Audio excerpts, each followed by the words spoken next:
Yes. Forgetting the past. Who here enjoys their past? Who here does not like their past? Some of you may not want to admit it. Time is a mixed bag. Comes with good times and hard times. As a pastor, I've experienced great times, incredible times. I've also experienced hard times that I'd rather not remember. As a father, I've experienced, I was just listening yesterday and I sent Anna a text with a voice message. James, he's in the back room, if he's listening at all. I sent Mom a text message with sound on it from 2009 with you saying, I love you, Mom. I love you, Mom. Happy birthday.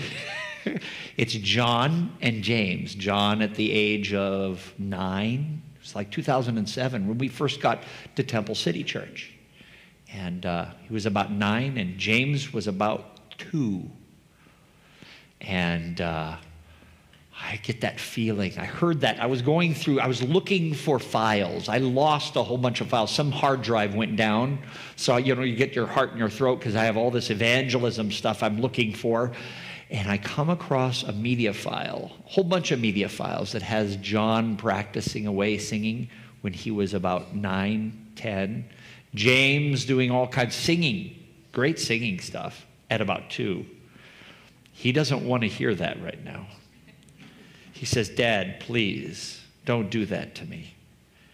But as a dad, you get that feeling, You love your kids.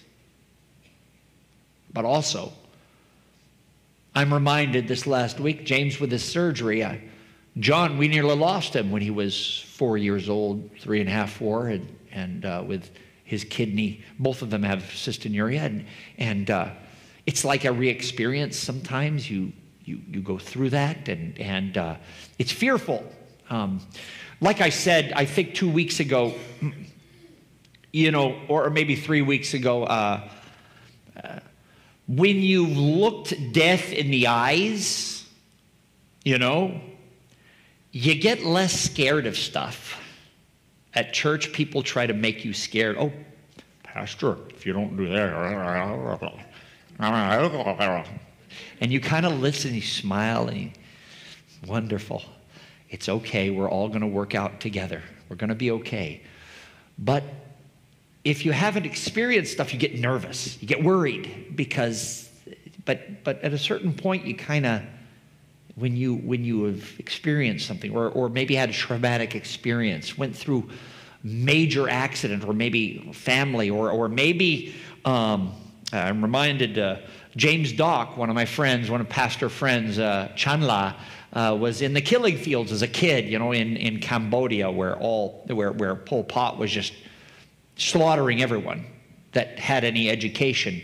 The communist who was over there, and he just was something else. And James survived that. His family, not all of his family survived, obviously, but at a certain point, politics kind of disappears because it's real. You know what I mean? Real life. It becomes about life and death. And in life, sometimes our history is a mixed bag. We have the good times, bad times. Again, let's turn to Philippians. Jolyn did a great job. Thank you, Jolyn. It's always great having you read. And good one, John. I put my bookmark in Acts for the call to prayer. I thought I had moved it, but I guess I didn't. So I'm going to go and find my Philippians chapter 3. Philippians chapter 3. Chapter 3, and it's going to go down to near the bottom of chapter 3 of Philippians.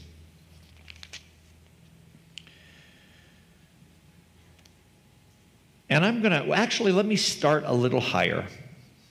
Verse 1, further, my brothers and sisters, rejoice in the Lord. Rejoice in the Lord. It is no trouble for me to write the same things to you again and again, for it is a safeguard for you. Now, he's saying to have fun.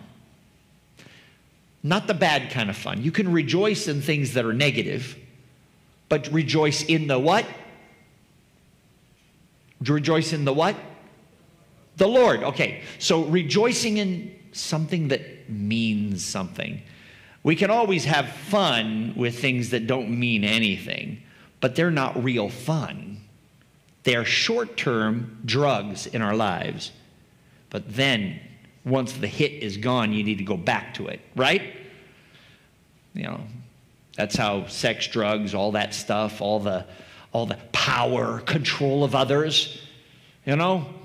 When we feel like we can be in charge of other people and we treat each other bad, we think we're powerful, but then we don't feel so good. Then you got to do it again to feel good, get the hit of the endorphins or from the alcohol or from whatever it is, or from the sexual activities that we perhaps shouldn't be doing. It feels good, quick, short term. But the joy or fun, but joy that this is talking about is in the Lord, meaning it's long term, slow burning, hot joy. Kind of like one of those campfires. After a long burn, it was really hot, but then it becomes the hot coals. You ever have that? Where you get closer, it's real hot. Doesn't look big. That's the kind of love in a marriage relationship that you need. The kind that it's there. You can't do anything. It's hard to put that out. You got to put full on douse it, or else it could start a big fire because it's strong. That's joy in the Lord. Watch out for the dogs. He calls people dogs. Isn't it interesting? Verse 2.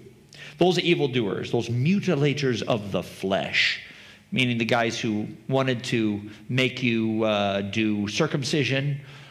Today we have all kinds of circumcision. We have all these different ways that we're supposed to look. You know, people that tell us what we're supposed to do, how we're supposed to be, how we're supposed to act, right? The mutilators of the flesh, so to say, the ones, you got to do this. Unless you look this way, you're not accepted. Unless you think this way, you're not with me. God's not like that. God's not like that. Watch out for the mutilators of the flesh, those who are of the circumcision, who serve God by, mutilators of the flesh. Verse 3, for it is we who are the true circumcision, meaning the circumcision of the heart, not of the flesh. For, he explains it, we serve by his Spirit. We who boast in Jesus and put no confidence in the flesh, meaning we don't put any confidence in how we look, how we act. We put confidence in who? Okay. Doesn't mean that we don't do what is right. It means we do what is right because we love him. And this starts to bring us closer to what history means to us. I want to stop there real quick. It's very popular politically right now to talk about how history is bad. Have you noticed that? America's bad. Everything. Well, interestingly enough, it's funny how some parts of history are okay, but we all kind of like history to be bad. You know why? Because then we are the best. Isn't that true? That's what evolution is all about. You know, the theory of evolution. And it is a theory, it's not a law. The idea of everyone crawling out of the water, single-celled organism turning into this, that, the other thing, and Very soon we've got to, in the new year, I've been promising this. We got to go through the Bible and we deal with creation science. And I just didn't want to do it at a time when we don't have a good fellowship hall so that people can eat and we can hang out together and do that. But the secular humanist, secular means without God, humanist, it's about us. The culture that is today is mostly secular humanist. And it believes, generally, the culture believes, that we were not good, but now we're becoming great. And one day we will become, as Friedrich Nietzsche calls it, Uberman, Superman. Uberman. You know Uber? You know how you get an Uber? It's just German for super. That's all it means. And Uberman will come. We are growing and becoming better and better. We're going to get great. Soon we're going to be awesome. We just have our computers and everything's awesome. Never mind the glitches, but everything's going to go great. And those generations of the past don't mean anything. And you can see it in culture. Even in one of my favorite Star Wars, one of my favorite things in the sequel trilogy is a guy named Kylo Ren that says, kill the past if you must. That's the ideology. Get rid of the past. Only the future matters. And it sounds like that with Paul. Did you notice? Let's read here. Let's keep reading. Verse 12 of chapter 3 in Philippians. Not that I have already obtained this or have already arrived at my goal, Paul says, but I press on to take hold of that which Christ Jesus took hold of what? Me. Now, by the way, your text says of me. You can translate this in two different ways, of or for me.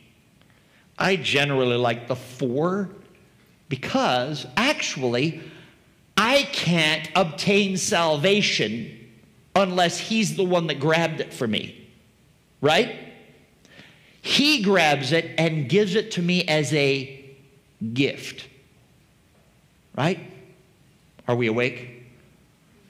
Are we alive? Do I need to do calisthenics? I'm going to have you all stand up and do jumping jacks now. That would be something else. I've been promising to do that. One day we're going to. One of those health weeks, I'll get Romeo up here and say everyone's going to do jumping jacks in the middle of the sermon. But not this week. So, not that I press on to take hold of that which Christ took hold for me, I like to translate. So in other words, I'm pressing forward, Paul says, for something to grab like a race, he's pushing. Have you ever had that where you're trying something that's hard? Have you ever been doing something on the car that's really hard, like pull the breaker bar, pull and push? Or maybe you might not be one of those grunters that deal with the grease monkey stuff like I like to do, right? Maybe, I don't have the fingers for it, but I do it anyway. Maybe you're more academic and you're pushing forward academically. Maybe you're trying to get that degree, pushing forward. Maybe you have a business, you're trying to get straining forward. Does that mean it isn't Christ that got it for you?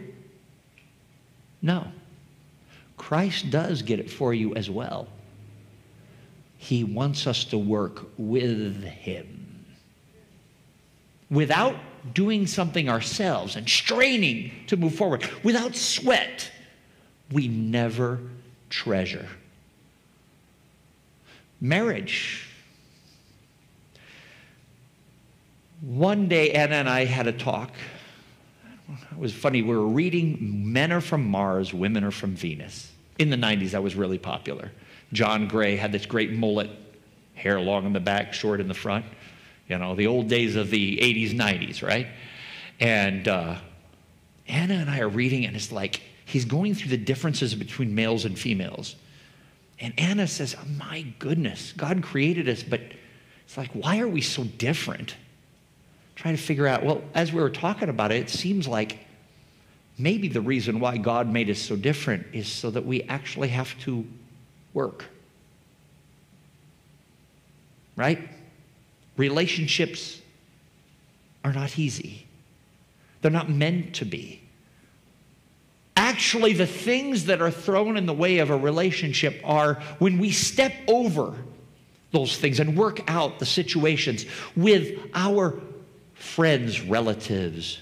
When we're able to deal with the difficulties, we learn about ourselves and the other person, don't we?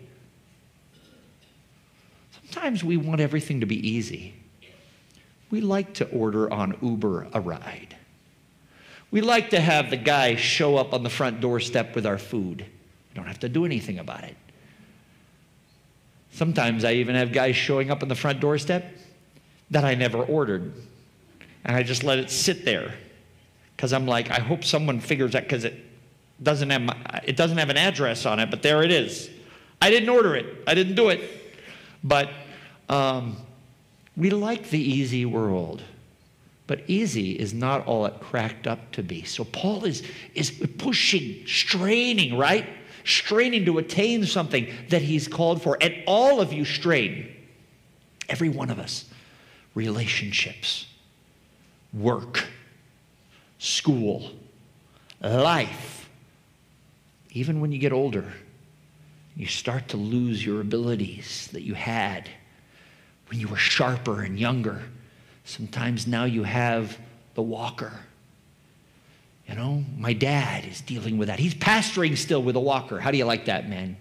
That guy, he's kicking butt over there at Silmar. He's doing, sorry, forgive me, I'm John Aitken. Sorry, forgive me. But he's doing a great job.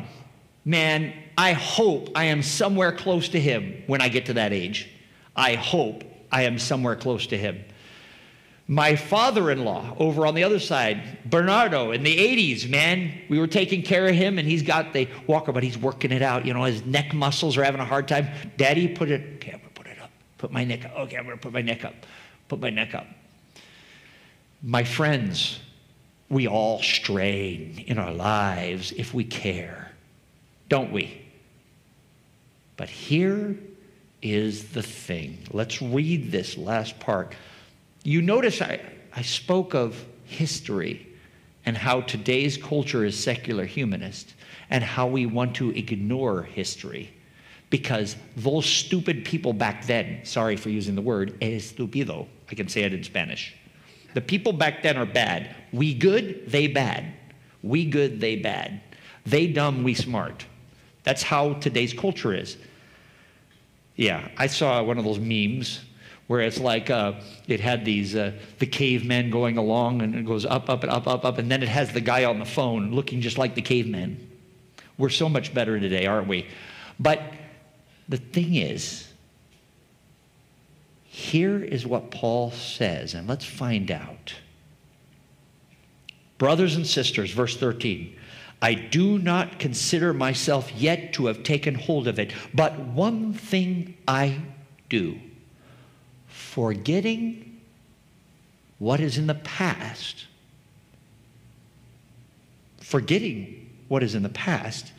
I strain forward to what is ahead. So the past is bad, right? Does that mean that? Memory.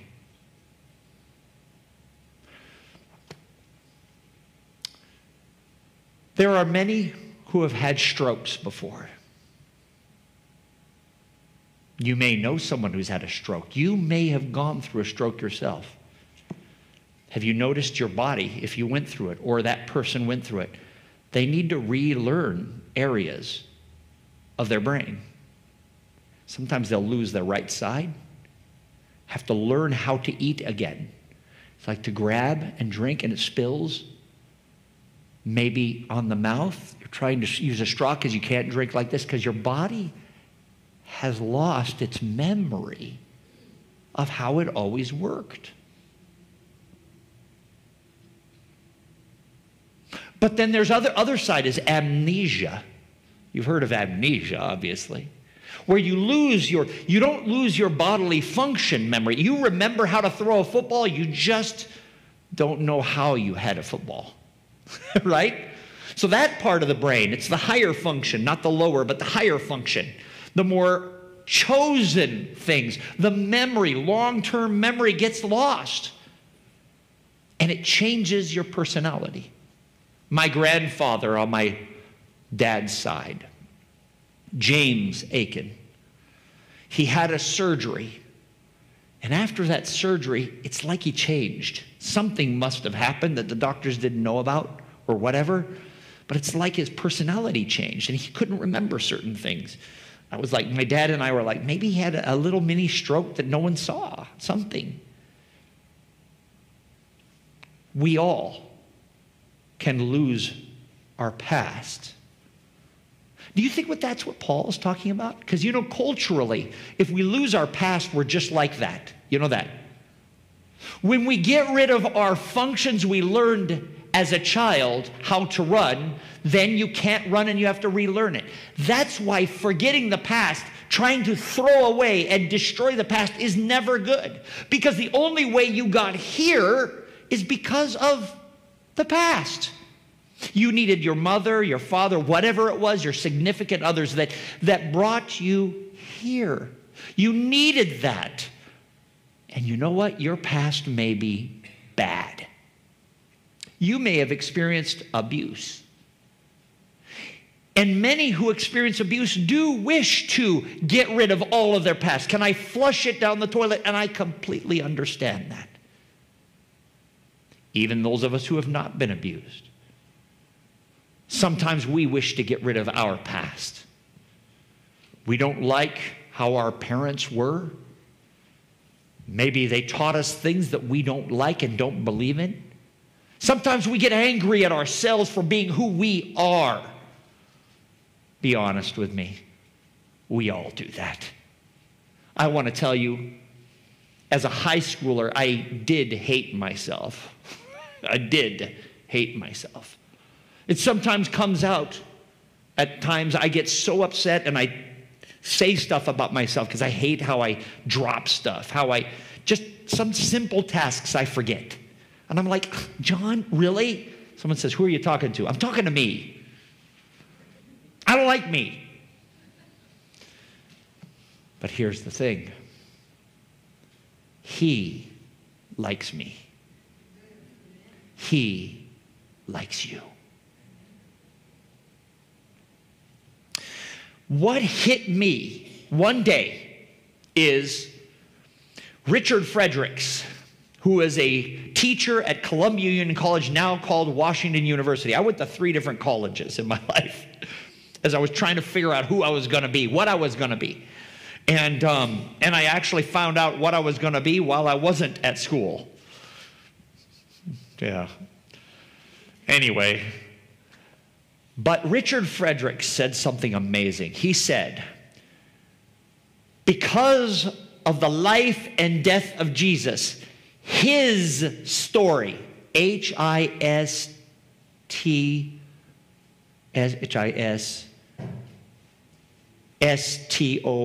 I can't spell. His story becomes our history, H-I-S-T-O-R-Y. Take that double S and just crassus it together into one. Yes, it's a Greek crassus, right? Comes in. His story becomes our history. In other words, no matter what junk you have experienced in your past, no matter what ideology you have had shoved down your throat by your parents or by your society, you can disconnect from it. Because you are his child. He will exchange his history for your history. Your story becomes his history. Wait. His story becomes your, see, there you go. That's my dyslexia. His story becomes your, what? History. Yes. My friends,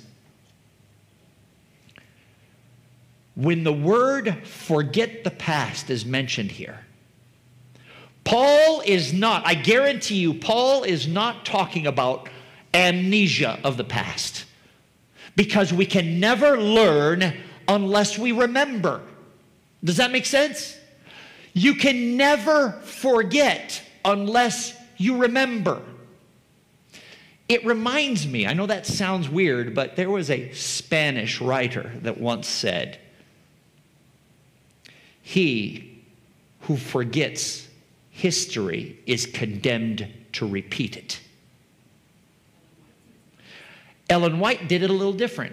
Ellen White, that was negative, but Ellen White did a different one. She said, we never have to fear for the future, except that we forget how God has led us in the past. Now to the name of the sermon, the lighted path. I want to tell you a little story. Ellen White had a dream. I know sometimes people get after me when I start doing sermons with Ellen White. There's one guy that really got after me. I had an email around with him. It was great. It was great. And I'm okay with that. She had a dream right after the great disappointment. It was a dream of a long road. There were carriages, all these people who believe in Jesus, and they look, and far into the distance there's a light that shows up every little bit and then it disappears. And they started going on this path, and on one side it started to go up to a ravine on this side, and on that side it came down to a cliff, and it got more and more narrow. And soon many of the people who were in this group walking started to go more in single file. They had to release their carriages. They couldn't bring it with them because it was too narrow. And some of them were still riding the horse. And slowly, they had to get off their horse and let the horse behind and keep walking. And down in the ravine was a dark place where they would hear sounds. And it was getting louder and louder and louder. Sounds of you laughing at them. Sounds of anger. Sounds of destruction and sounds of crying. And people calling out for help. And they continued to walk as it became narrower and narrower and narrower. And they couldn't see the path. But interestingly enough, and the reason why this sermon is called the lighted path, is because there was a light behind them. And that light, from the Message of 1844, as she defines it later, is that message that he is coming again. It lights the path so they can see. Now the path got even more narrow and narrow. It came to the place where even they had to take off their shoes, drop their bags. Reason why they take off their shoes, the old shoes of the 1800s. You don't want to walk on a path like that with those shoes. Start walking barefoot. And some of them, they were walking barefoot. Some of them, they got cuts from the ground as it got more and more narrow. And they saw along the wall were even blood, bits of blood, where people had scraped themselves and blood was on the wall. And as this happened, there were small little ropes, like threads that started to come out of the sky. As they look up, they saw a white wall up there, where it's very treacherous here. Small, and they grabbed these little small strings that were not able to hold them. And they continued to walk. And as they started to lose their way, and as the light behind got more and more seemingly dim, every once in a while they noticed that in the distance, a hand would raise and a light would hit. And everyone could see, and then it would go out. But they could remember where their path was, and they kept on walking on this path. Slowly, as they kept moving forward, that rope of faith began to get bigger and bigger. More and more strong. As the floor began to disappear, the sky became their strength. And many turned aside. And many said, I can't do it anymore. And others fell off the path, down into the pit. But then they came to a ravine at the end, and there was no more ground.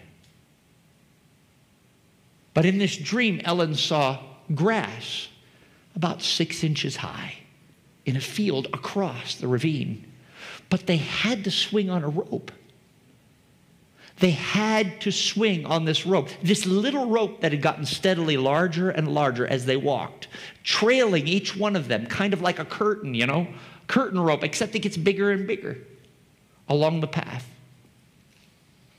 And one of them said, "We need to hold on to the rope of faith." They could see from the lighted path behind them, and they could see the rope, but it was getting hard. And so many of us Christians think that as we're moving forward in life, things will get easier when it's with Christ. The Bible does not say that. The Bible says sometimes it'll get harder. In fact, for Jesus, it got very hard.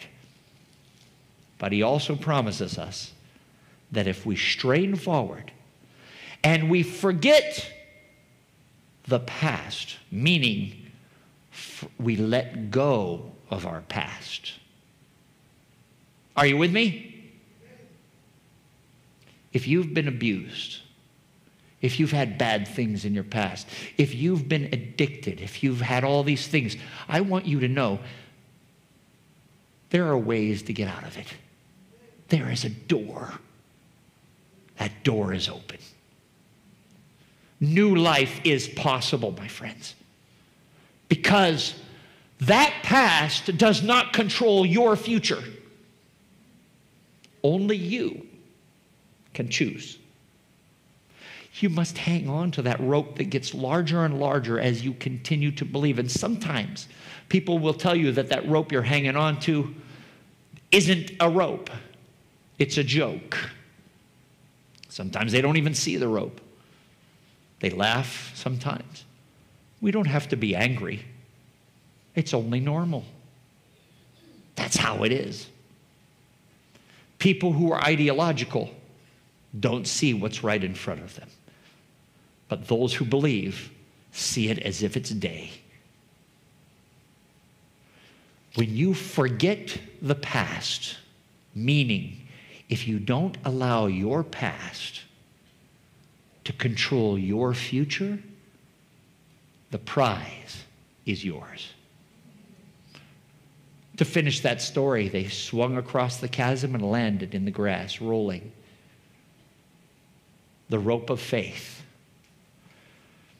God had, I believe, given Ellen White this dream so that she can, and the early Adventists could say, even though Jesus did not come as they thought he would, don't forget the importance of what happened. The route was right. The timing was off. Don't forget. Do not disconnect. Let go of the negative so that you can build a new positive. With me on that? Going to give your life to positive? I know it gets hard. And as I end, as you start to strain forward, you're going to sweat. It's going to be hard. But guess what? Jesus sweat great drops of blood in Gethsemane so that his story may become your history. He will always walk with you.